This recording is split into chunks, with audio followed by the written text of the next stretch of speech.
ইমানে মুজমাল এবং ইমানে মুফাসসাল সম্পর্কে জানতে চাই। আমার দেশে একটা ইমানে মুজমাল, একটা ইমানে মুফাসসাল আছে, তাই না? ওইটা উদ্দেশ্য না হওয়া উচিত। ওইটা কি? আমানতু বিল্লাহি কামা হুয়া বিআসমাই ওয়া সিফাতি ওয়া কাবিলতু জামিআ আহকামি ওয়া আরকানি, কথাটা কিন্তু শুদ্ধ আছে, কিন্তু এটা আসলে কলমা নয়। ফার্স্ট কলমা বলতে কিছু আমাদের কাছে নাই।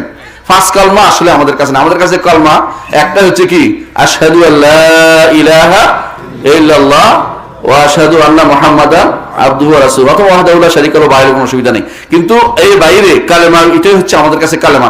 এটা সংক্ষেপ করলে কেউ আশহাদু আল্লা লা ইলাহা ইল্লাল্লাহ বলে, এটা নাজায়েজ না বলাটা, কিন্তু আমরা পুরোটা বলি আশহাদু আল্লা ইলাহা ইল্লাল্লাহ ওয়া আশহাদু আন্না মুহাম্মাদান আবদুহু ওয়া রাসূলুহু। এটা হচ্ছে কালেমা। ইমানে মুজমাল বলতে যেটা বলছে অর্থ ঠিক হলো, অর্থটা ঠিক আছে যে আমি ইমান আনলাম, কিন্তু এটা বানাইলে তো হবে না ভাই। এই ইমান কে শিক্ষা দিল?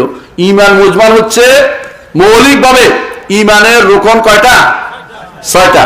আর ইসলামের রুকন কয়টা? 5টা।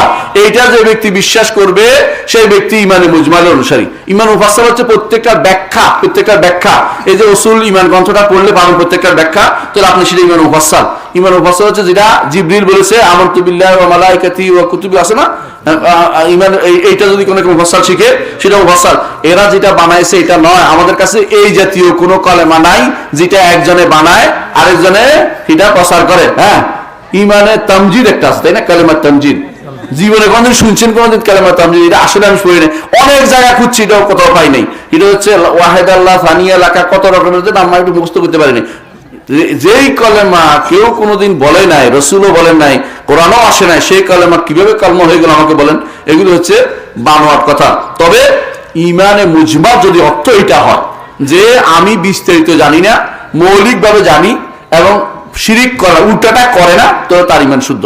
কিন্তু যেহেতু উল্টাটা করবে এবং বলবে যে আমার ইমান যথেষ্ট, মুজমাল জানি যথেষ্ট, তার কথা শুদ্ধ না। এর প্রমাণ শুনেন। আহমদ ইবনে হাম্বল নাম শুনেছেন? সত্যি? আচ্ছা, আমরা বলি আল কোরআন কালামুল্লাহ, ঠিক কিনা? কোরআন আল্লাহর বাণী। আহমদ ইবনে হাম্বল বলছে কোরআন আল্লাহর বাণী, একটু বলে যথেষ্ট না, বলতে হবে গায়রে মাখলুক, সৃষ্ট নয়। কেন বলছে? বাড়াইলে কথাটা কেন বাড়াইলেন? বাড়াইলেন এই জন্য, কারণ বেদাতিরা কোরআনকে মাখলুক বলতে আরম্ভ করছে, বিপরীতে বলতে হবে যে কোরআন সৃষ্ট নয়। যদি এটা না বাড়াইতো আমরাও বাড়াইতাম না, কোরআন আল্লাহর বাণী বলতে যথেষ্ট মনে করতাম। বুঝছেন তো?